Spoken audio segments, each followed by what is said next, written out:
The RIT Sports Network welcomes you to the Gene Policini Center on the campus of the Rochester Institute of Technology and home of the Tigers. Tonight, the visiting Niagara Purple Eagles will be looking to make it a 6-point weekend with a sweep of this 2-game Atlantic Hockey America Series against RIT. Last night was a tough one for Tyler Fukakusa and the Tigers to swallow as they gave up a season-high 7 goals and were shut out for just the second time this season. Good evening and welcome to RIT Hockey Pregame Live here on the RIT Sports Network. Well, following last Saturday's 3-2 victory over Robert Morris, the Tigers returned home thinking that maybe they were finally ready to turn the corner, and what better time than now as they entered last night in 10th place in the AHA standings with only 10 games to play. Tigers had trouble staying out of the box last night, and it started in the first period. Purple Eagles on the attack with the man advantage, and it's Noah Hackett recording his 9th on the year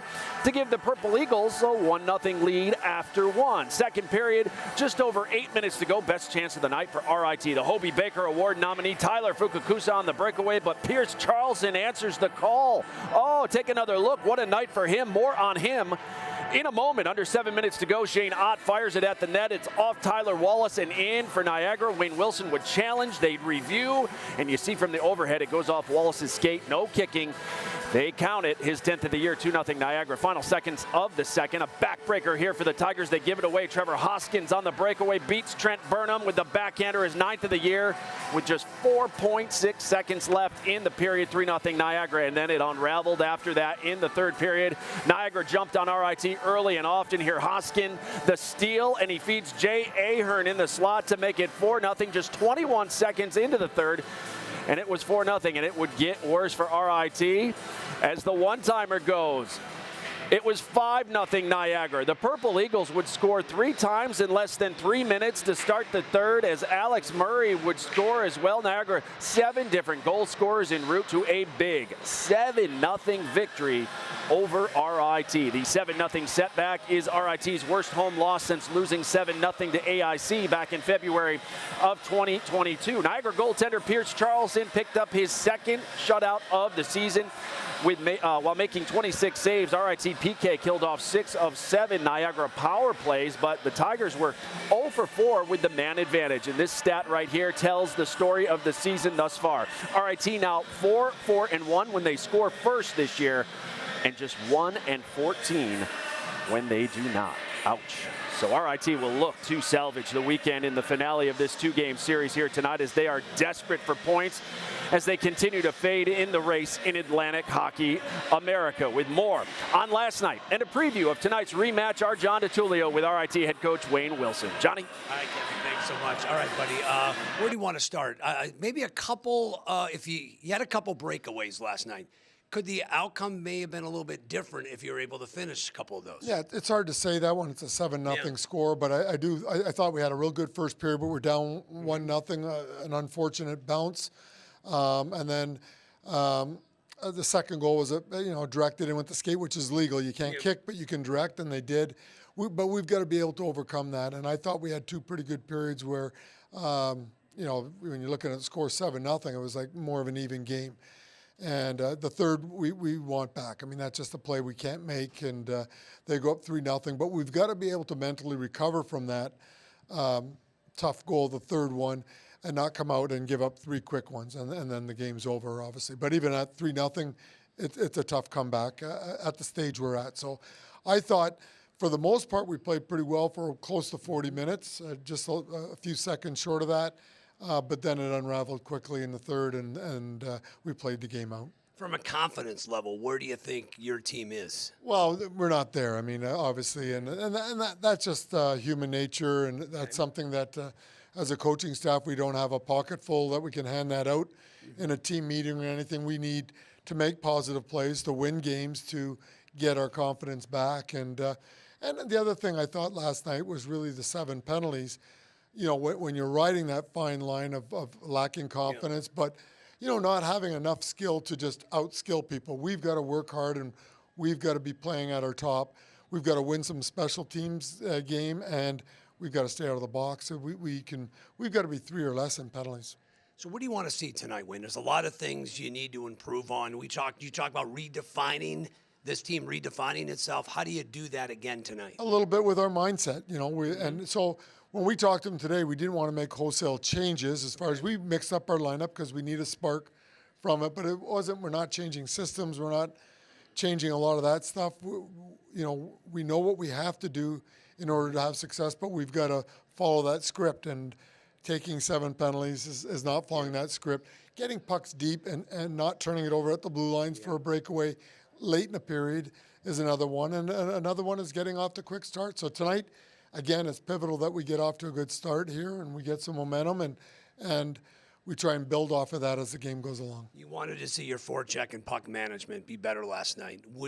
After looking at the tape, what did you see? Not too bad. The puck management could have been a little bit. There was a couple of hope passes, and in the offensive zone more than anything else. And that I thought really the first period was our best. The second period, they got 2 power plays and 2, I think, momentum shifts is where we looked at it. Not too bad. We had a couple of momentum shifts, a breakaway as well. But we got to capitalize, and we've got to be consistent for the whole 60 minutes. It can't be short term. It can't be, skip 10 minutes here or 10 minutes there in the game. It's got to be the whole 60. I think you want to give yourself a few shifts tonight. If you had to give a couple shifts, could you do it, buddy? The way you're pushing me here? I may want that here, but I'm not up to the task, that's for sure. That's head coach Wayne Wilson here with RIT. Kevin, let's send it back to you.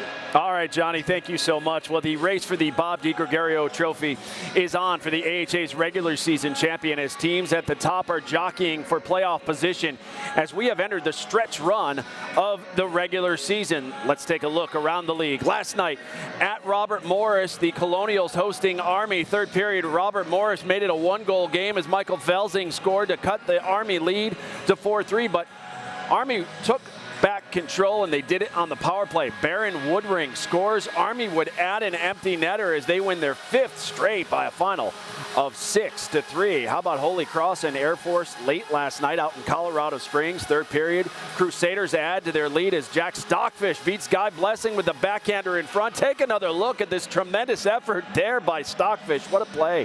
Holy Cross up 3-1. Air Force didn't go away quietly as the Falcons answered right back.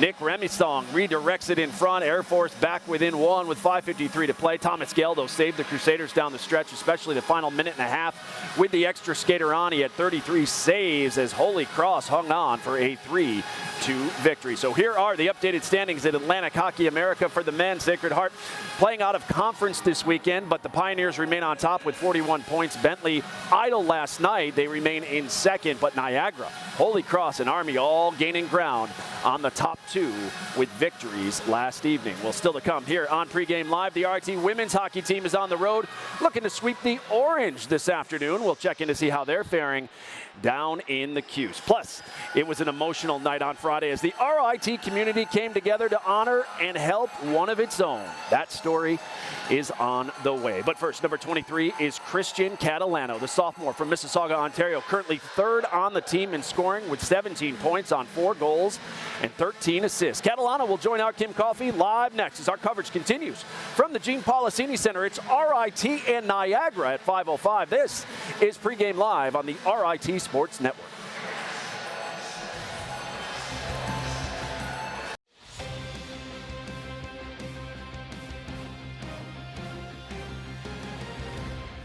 Back here on Pregame Live, the Tigers and Purple Eagles meeting for the 3rd and final time this regular season. Niagara looking to sweep the season series with a win here tonight. Faceoff comes your way at 5:05 on the men's Atlantic Hockey America scoreboard. One final from this afternoon. AIC earns a series split with Canisius following a 3-2 victory over the Golden Griffs. Army will look to make it 6 straight victories when they face Robert Morris at the top of the hour. Air Force will look to split its series with Holy Cross, while Sacred Heart faces UConn in the Connecticut Ice Tournament, and Bentley is at Princeton in non-conference action. Those games come up later this evening. In the net for Niagara once again be number 39, Pierce Charlson tonight. The grad transfer from Alaska Fairbanks has been solid in the net for the Purple Eagles this season. Charlson stopped 26 shots last night to record his 2nd shutout of the season while picking up his 13th victory of the year. For RIT, head coach Wayne Wilson still looking for some consistency in the net. He will go with number 1, Jakub Kurbacek, the freshman from the Czech Republic. He's 3-10-1 on the year with a 3.75 goals against. Well, the Mississauga trio of Wild, Fukakusa, and Catalano have had a tremendous impact on the RIT program since arriving on campus last year. They were great as freshmen and have been RIT's top line during their sophomore campaign, as they have been the top 3 scorers for the Tigers this year. Christian Catalano is just off the ice from warm-ups, and he's with our Kim Coffey. Kim? Christian, new day, fresh start. What do you guys have to do to make sure you are the ones on the scoreboard first and they're chasing you for an entire 3 periods? I feel like we just got to play like we did in the first period last game. You know, we were doing our thing, getting pucks deep and just making good plays. We just got to have a good start like last game, I think. I mean, besides that bad bounce in the first period yesterday, you guys came out and really applied pressure. How do you plan on carrying that throughout the entire game? You know, we talked in the room. We were like, that first period was one of our best periods. So if we could do 3 of those, then we could win this game. How are you expecting Niagara to come back and counter tonight? You know, they beat us well last night, so we think they're going to come out flying. And we just got to be able to tone them down and do what we got to do to get the win. All right, Christian, thanks so much and good luck tonight. Thank you. Kevin? All right, Kim, thank you very much. Well, it was Stu Hughes night here at the Policini Center on Friday as the RIT community came together to show its support for the longtime ice operations manager and Zamboni driver who's facing the biggest battle of his life. Stu Hughes has been a staple at RIT hockey games for decades, known for not only maintaining the program's pristine facilities, but for also having a bit of fun on the ice from time to time, too. Look at Stu. Donuts.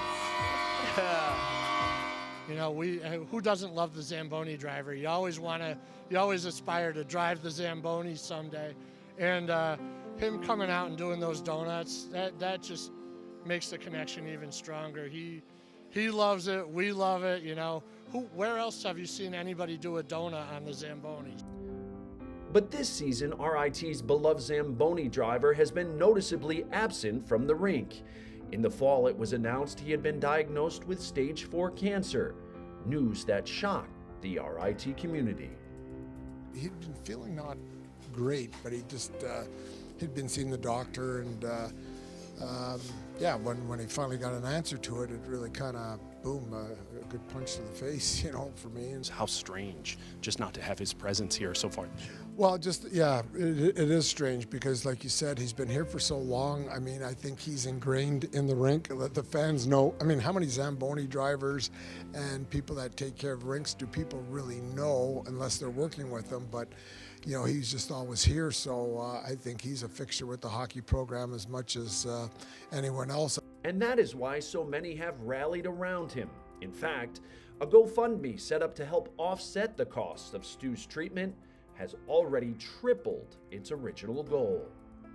My dad is very, humble. He doesn't want the spotlight on him or anything like that. So the GoFundMe was my idea just for the medical bills and how expensive everything's gotten. And we blew that, the donation out of the water. So I can't say how appreciative I am of everybody and all the support that we've had. It's just crazy.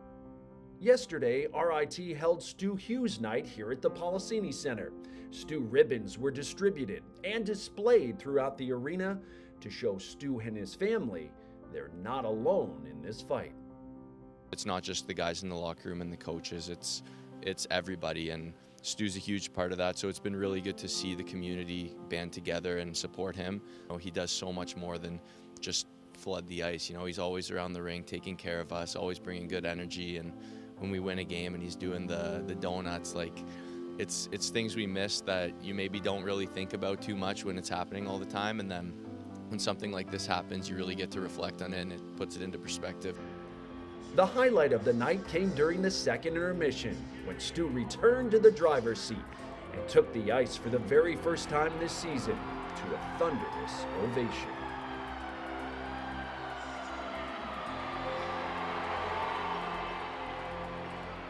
It means the world. I mean, like I said, the behind the scenes of everybody making this happen and putting the spotlight on him is just awesome. And I actually, grew up here because, he's been here for so long. So ever since I could walk, I was in the rink skating and doing all of that too. So just to have the support is great. Stu's battle continues, and even though he won't be present at RIT like he's been for over 4 decades, he remains on the minds and in the hearts of Tiger Nation. I mean, I've been with him for 26 years, to me, it's more than a working relationship. It was a personal relationship, and we're really pulling for him to get through this. And I know he's a battler, so I'm looking for him getting on the other side of this battle. Yeah, what a tremendous night for the entire RIT community, as it was so good to see Stu back here in the house. Our thoughts, of course, will continue to be with him, and like Coach Wilson said, we hope to see him on the other side of this battle. If you'd like to donate to Stu's GoFundMe, you can head to GoFundMe.com and search Stu Hughes. They're already over $16,000 in support of Stu.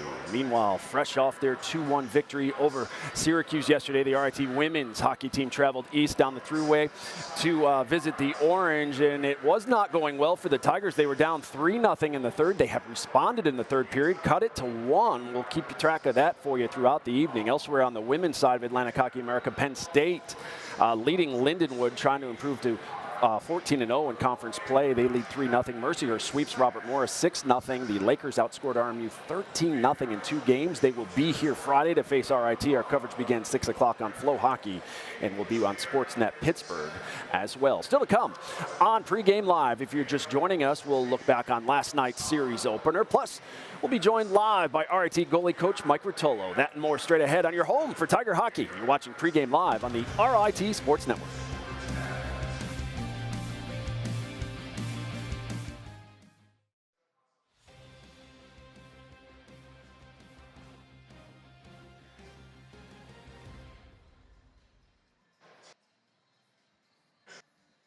Simon Isabel wins the draw. Miller dropping it back for LaPointe. Intercepted. Oh, boy. Breakaway to end the period is going ahead. On in the shot and the goal is going to be number 10, Trevor Hoskin. With 4.6 seconds remaining, the giveaway. Hoskin cashing in. Niagara leads 3-0.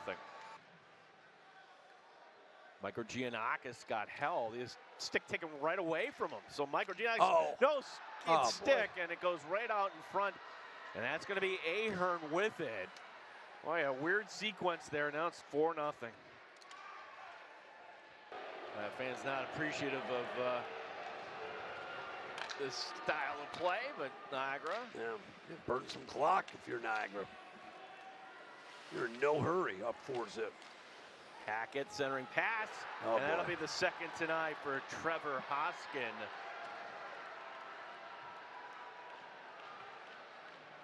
There's Catalano.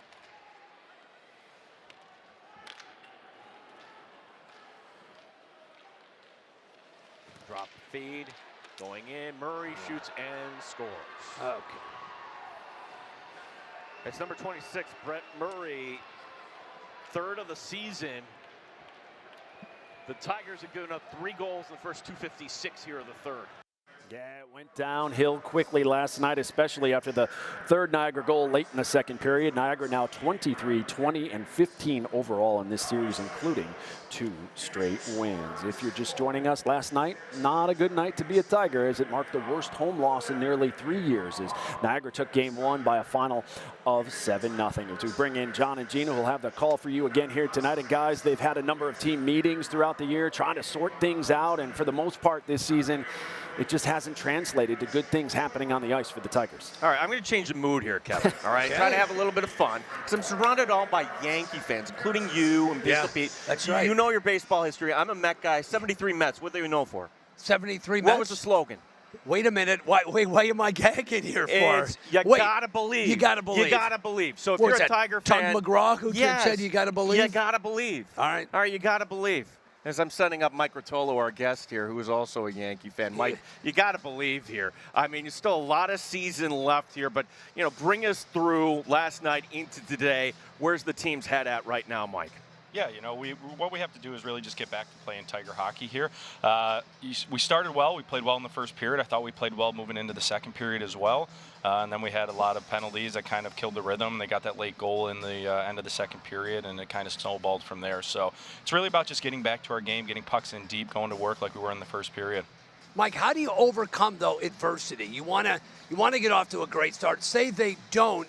That confidence, it can be a fragile thing. How does your team, if they fall behind, keep that level of confidence up, though?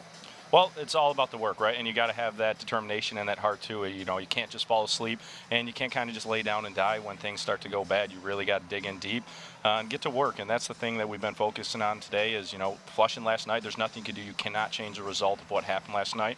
We had a good crowd last night. We're expecting another good crowd tonight. So you got to go out, you got to play hard, and you got to earn those 3 points. So what has your relationship been so far this season, Mike, with Jakub Kurbacek getting the call tonight? Tell us about how Kuba's doing here so far. Yeah, as a freshman, I thought he's done a really solid job so far, and all our goalies have. They've been putting in a lot of work, and we relied on them a lot this year. It's no secret we haven't played our best hockey. That's from forwards, D, and goalies, but we got to continue to work as a group, and as a goaltender, you're the backbone of the team. So Kuba knows that, Trent knows that, Davo knows that. They all know that, when their number's called, they got to be ready to go, and we're expecting a good performance from Jakub tonight. And Mike, sometimes you're as good as the guys in front of you. What do you want to see from your blue liners tonight? Well, that's the thing, right? Making simple plays, making that first pass. We got to be able to get pucks out of the zone. That little montage before I jumped on, obviously that was 3 turnovers all below the goal line, right? So you cannot have that happen. We cannot leave guys alone in front. We can't have the turnovers that we did. You got to play a lot better game. Simple, but we got to clean it up. Mike Ruotolo, really appreciate your time tonight. Go get him tonight. Thanks, gentlemen. Appreciate it. Mike Ruotolo joining us here in the pregame Didn't show. know he was a Yankee fan. I know he's Italian. When you're Italian, it's normally a Yankee fan. I did not know that. I happen to follow him on social media. He has opinions on the Yankees and the Eagles. I already had Mike here. Now he just climbed to here. He's a good man. John, our players to watch tonight. Jay Ahern had a goal last night, and they have a couple lines in particular on this team. Ahern, one of the veterans, he's a senior. Man, he had 7 different goal scorers last night. This team, they just play fundamental hockey. They were sound last night, and we saw Ahern last night really showing off his skills. He's played a lot of hockey. He's played over 70 games here with the Purple Eagles, but you look at his numbers this year, outstanding for his career, 31 goals for his career. So he has logged a lot of ice time. He's a veteran player, and he knows how to finish. That's the problem with the Tigers. Tigers have been unable to finish. Last night we saw the Purple Eagles able to finish when they had opportunities. And maybe for the Tigers, it could be a youngster tonight as one of the players that has been impressive on the blue line, number 17, Tristan Allen. Wayne really saluting him this week. When we talking earlier, he goes, one of our first-year guys who's playing like a veteran is Tristan Allen. 2 goals, 12 assists, 14 points. Really one of the lone bright spots on the defensive side. It has been from number 17, the first-year player. John, you root for the wrong New York team, but I can send it back to Kevin Roche. He's on Team Mets. Kevin, he back is? to you, buddy. Yeah, yeah, big time. Kevin, back to you, buddy. Absolutely. Go Mets. And you got to believe, of course. We'll see what happens tonight, guys. Looking forward to it at the top of the hour. We are closing in on game time now, less than 10 minutes away from face-off. We'll wrap things up from here next. You're watching Pregame. Back here on Pregame Live, nearly 4,000 on hand last night, and a big crowd expected once again here tonight for RIT Niagara. The Tigers looking to earn a split in this series. They're just 1-8 on home ice so far this season. While the Tigers embark on their final road trip of the regular season when they visit Air Force next weekend out in Colorado Springs. So we're not back with you until Friday, February 7th, when the Tigers welcome Holy Cross to town. Our coverage that night begins 6:30 with Pregame Live, followed by 7:05 face-off on Flow Hockey and the New England Sports Network. The Tigers close out the regular season on home ice with 6 consecutive games against the Crusaders, AIC, and Mercyhurst. Make sure you make your plans now to join us by calling or visiting the Policini Center box office, or grab your seats right now, RITtickets.com. Well, that'll do it for Pregame Live. Thanks so much for watching. John and Gene will have all the action for you next, and I'll see you back here for the intermission report. Until then, enjoy the game. RIT Niagara next here on the RIT Sports Network.